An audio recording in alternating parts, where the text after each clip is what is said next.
the three tenets of puppetry: focus, movement, and breath. Focus is really important because the focus of the puppeteer should always be on the puppet, so we know where to look and the audience won't get distracted by what the puppeteer is doing, which is something I'm working on in class. And for the puppet, focus is really important because obviously where the puppet looks and what the puppet does is what we're all paying attention to. So the puppet needs to express its focus by where it looks. And even though it might not be saying anything, the sight line of the puppet can give a lot of information.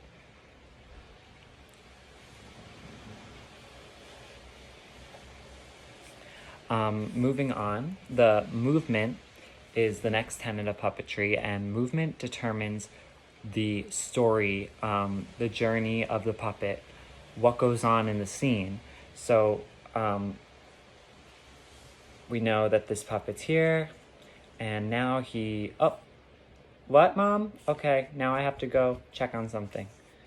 So now he's out of frame, and we don't know what's going on. But the puppeteer can bring movement to the puppet to bring them back into the scene. And everything that the puppet does is an extension of the puppeteer. So they give movement and life to the puppet. Lammy. Then the third tenet of puppetry is breath.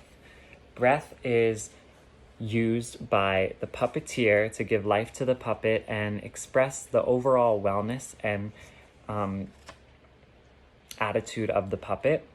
So the puppeteer's breath might be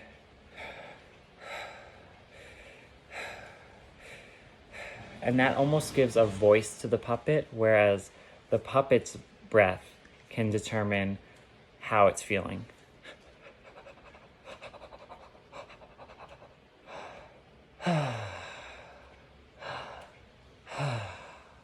Scott McCloud brings up a lot of good points, especially in chapter 1 when he talks about sequence. He says how the sequence of images in a comic tells the story, and this is similar in puppetry because the sequence of movements tell what the puppet is going through, and it gives a chronological story to the scene. Then in chapter 2, he talks about the five senses and how when somebody is driving, they literally become the car, and the car becomes an extension of them. And that's similar in puppetry because the puppet becomes an extension of the puppeteer. And we use our five senses in order to tell a story. Then in chapter 5, Scott McCloud talks about how the visual sense can give a lot of information about the other senses.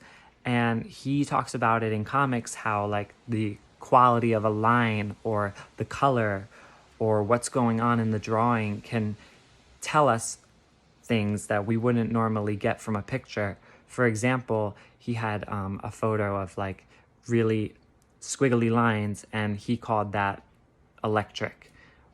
He has someone shouting with lines coming out of their mouth, and that kind of expresses how loud they're screaming. This idea that like what we see can kind of give information to what we might hear or what we might feel is really important, because a lot of times with puppetry, the visual sense is the main thing going on for the viewers. And yeah, I just thought that was really interesting.